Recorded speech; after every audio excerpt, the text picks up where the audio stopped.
Welcome to the Support Raising Solutions podcast, where we help new and current ministry workers grow in being spiritually healthy, vision-driven, and fully funded Great Commission workers. Great. I'm Dave Flynn. I am the host of the podcast. Thank you for joining us. And my role I work with the Center for Mission Mobilization, the host organization of SRS, as the director of the Latin American regional team. And my wife and I are based and working out of Lima, Peru. But I am here today with an old-time friend. I don't want to say old friend, but an old-time friend. We go back many years in the Perspectives program, John Wilson. John is with Wycliffe, has been with Wycliffe Bible translators now for over 30 years and a number of different support roles.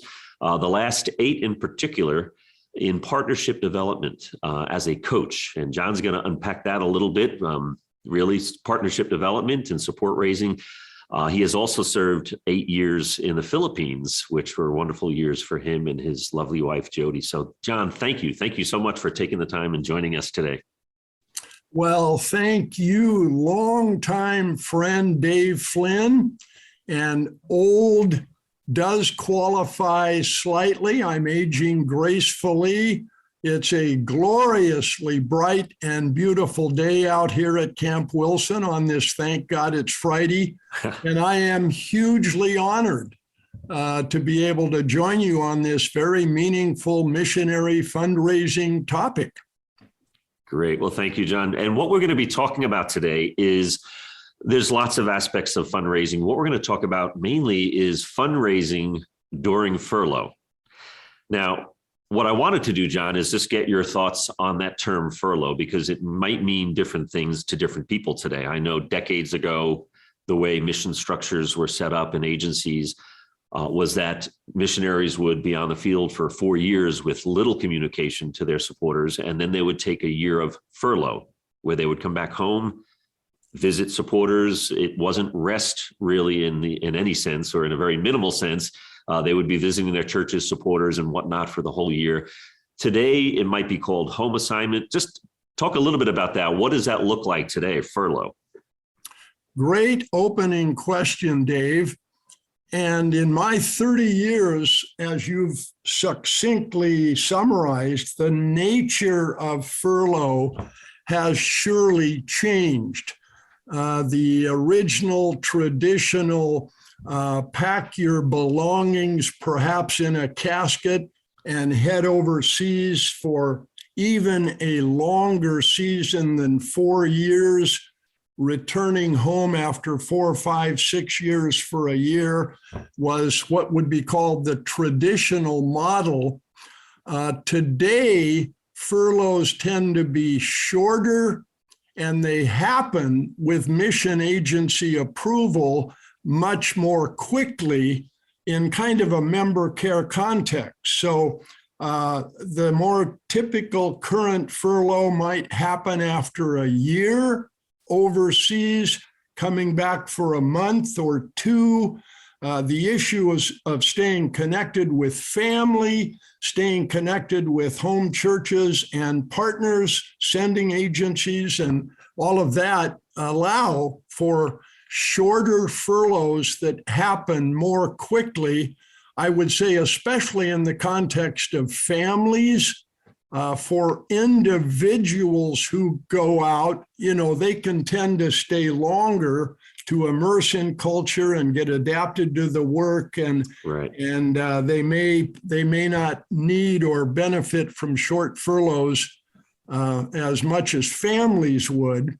And the last comment is, the blessing of technology has had impact on how soon and how long you need a furlough, because with Skype and Zoom, you can stay connected to ministry partners and home churches and family. And so those connections can be sustained without the face-to-face return home. Good. No, good thoughts. Well, based on that, obviously we want people going out into the mission field fully funded, and we want them, the things we teach in our boot camps, we want them to thrive. And what you mentioned at the end there is true. With communications now, it makes it a lot easier to communicate with our supporters, to keep connected with them. But there are instances where missionaries will need to come back on a furlough or a home assignment or whatever we may call it to raise support. And that being the case, now you wrote an article, which was a great article a couple of years ago, actually 2018, called Fundraising on Furlough, where you talked about prayer.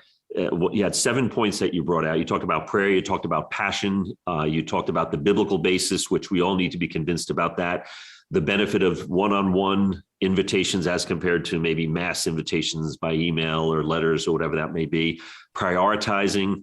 These all seem to begin with a P, John. So I think you kind of had a little thing here almost going, being accountable in that whole process and staying organized. And what, if you were to look at that today, would there be any changes? Would you update any of that? Would there be any additions, deletions to that? How would you look at that list? Dave, that's a great question.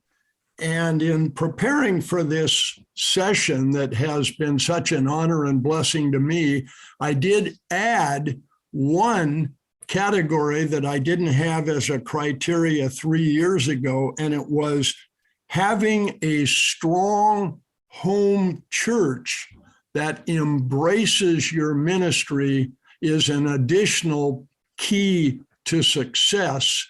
Not that the church hasn't always been the sending agency and God's plan for fellowship and prayer and all the above, but especially with the impact of COVID and with some of the changes in culture and the dynamics of fundraising, having a strong sending home church, especially as budgets have gone up, is an addition to my original list. No, that's good. That's good.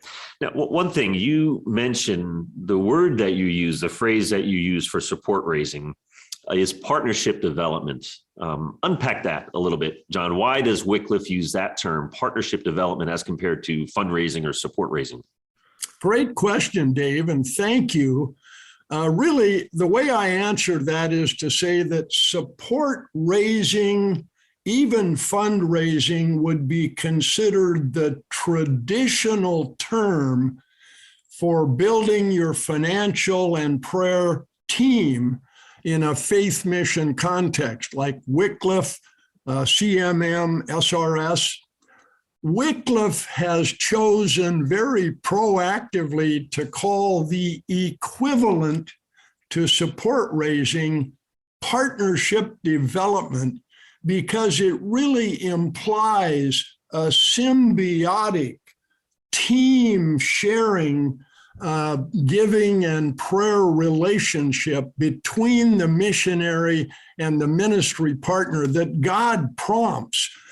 It kind of changes the connotation from a handout asking for money to what we call kind of a handshake. We're in this together. Right. We're both responding to God's calling to serve in this ministry commitment.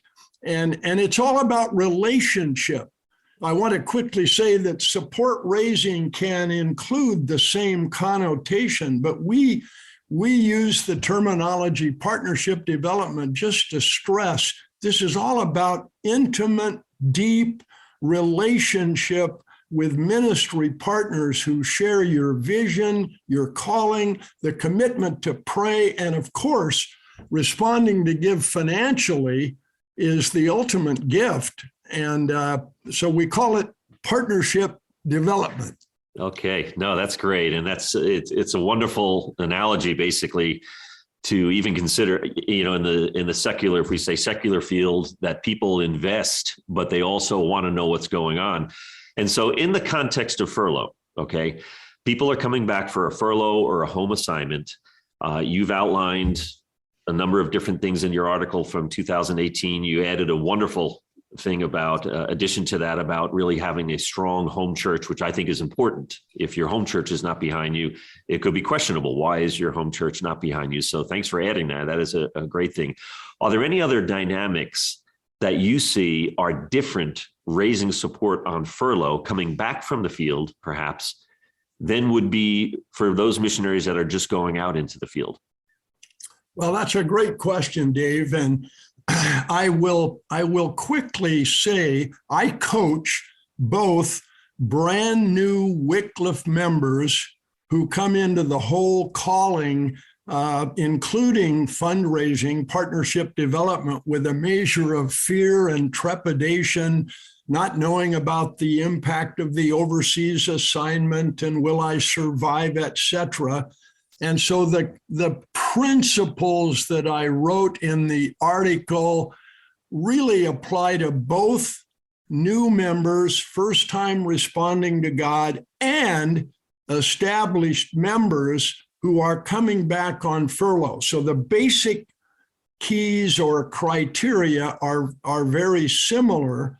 I would say the difference is missionaries coming back on furlough, even if it's only been at the end of a 1-year overseas time period, readjusting to culture. There's a fatigue factor from that year or more of overseas service, regrouping and building up energy, kind of adjusting to the culture. So the time factor to do PD is probably one of the differences between the brand new member whose only assignment might be support raising, right, and the furlough member who comes back and they've got to reconnect with family, reconnect with church, maybe some training will be a factor, and just simply rest and refreshment. So to do PD, making it a priority, allocating the time it will take, regaining the enthusiasm and the excitement for fundraising, that's probably one of the biggest differences. Right. By the way, for those that are listening, you can get a copy of that article by just going to the SRS website. It was in 2018. And I'm sure you'd find that helpful. John, you mentioned that there are 7 words that you challenge those that you are coaching in PD. What are those 7 words? Explain that. Well, thank you, Dave. Great blessing. The 7 words are: you have to count the cost, but you have to believe in the blessing. That sounds like a lot more than 7 words there, John. I'm sorry. You got to say that again. Just those 7 words? Count the cost. There's the first 3. This is not an easy calling, but you have to believe in the blessing. Okay. 7 words. And they do sum up really the essence of this challenge. It's God's plan for your life. There's a great book written by a guy named Steve Shadrach called The God Ask that we refer to our coachees. We've heard of that, yes. The blessing. But, picking up the telephone, making calls, people are busy. They may or may not have a sense of your mission, calling, or purpose. It's not easy emotionally or in time commitment. It takes some training and, above all, spiritual vitality, the excitement factor that you are confident in God's calling and purpose in this ministry. So you count the cost, but your motivation is, I'm doing this for the glory of God and his purpose and to reach the unreached people. And my partners will be blessed by their response. And so it's that blessing that's the promise of God that becomes the motivational factor. That's good. Good stuff, John. And that's actually a good segue for my next question. How you're saying your ministry partners would be blessed. Now explain, how are your ministry partners blessed by participating in your ministry prayerfully, financially, with encouragement, with friendship, with even getting involved in your ministry? Oh, Dave, thank you. I wish I could give you a hug. Another great segue question. Well, number one, if your motivation is, this is God's plan for my life to serve as a missionary in a faith mission, part of that missiological, theological belief is God's already prepared churches and individuals as part of his plan to join you. So by reaching out and making the invitation to partner, you're extending God's blessing and purpose to your ministry partners. And in the case of Jody and me, they may not know anything about Wycliffe Bible translators or the importance of Bible translation. They may not have taken the Perspectives Study program to have a sense of God's plan for the world. And ultimately, the greatest blessing is if I'm committed to praying for my partners and with my partners and saying thank you for their financial giving and their prayers, we're going deeper in relationship on a spiritual basis that's the ultimate blessing. And I can tell you that after 30 years, our truest and best and deepest friends are ministry partners who have been with us and shared in the vision for Bible translation, and they've gone through the ups and downs. So it's a deeply personal, spiritual relationship that results. Hey, John, so when you are talking about support raising on furlough, a missionary comes back from the field. Obviously, they might have had a decrease in support. They might have lost some supporters, or their expenses might have increased. How does that work out? Now, they're going back on furlough. Are they going to be meeting with new people, or are they going to be meeting with their current supporters and asking for an increase? I mean, how have you coached people? How have you seen that work out with the Wycliffe missionaries? Great question, Dave. Thank you. One thing that's probably good to clarify at the start is in, I think, 100% of the cases, missionary budgets are established by the mission agency. So the individual missionary doesn't create his own budget just out of the blue. It's a financial budget established by the mission to meet cost of living, family needs, ministry expenses, travel expenses, and in these days, retirement, medical coverage. It's a complete, current, accurate budget, so the missionary can communicate that to their partners on behalf of the ministry. It's not their hypothetical budget. And then it's all the above, Dave. We coach and counsel, go back to your current partner base and communicate the reality of cost of living increases. It could be a new baby. There's purely the cost of living alone, medical insurance, maybe retirement factors. But you've also got to be reaching out, throwing out the nets to new partners to add so that the burden doesn't fall necessarily on, and partners will fall off by retirement, death, divorce, loss of job. There can be a whole host of combinations of reasons that either support goes down along with budgets going up that add to the need for support raising increase. Yeah. John, a question I'm sure is on a number of people's minds, given the time we're living in right now with COVID having such an impact on so many people's lives. How do you see that impacting fundraising? And even those that are coming back from the field to spend time during a furlough on fundraising, how is COVID and the restrictions that it might bring impacting that whole process? Wow, that's another great current relevant question, Dave. Well, count the cost, believe in the blessing applies here. There's no doubt by the grace of God, the pandemic has had a world-changing, life-changing impact on all of us. Probably the single biggest challenge has been with masking and quarantining, right? And church closures. The traditional opportunity to pick up the phone and say, hey, can I buy you lunch? Can I come by and share my excitement in this calling?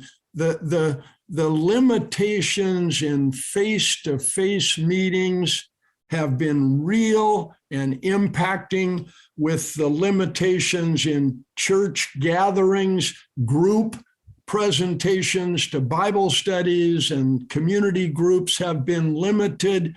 But the good news is, as you know, we're talking on Zoom. Right. The Lord, by his grace, has moved us into a virtual world.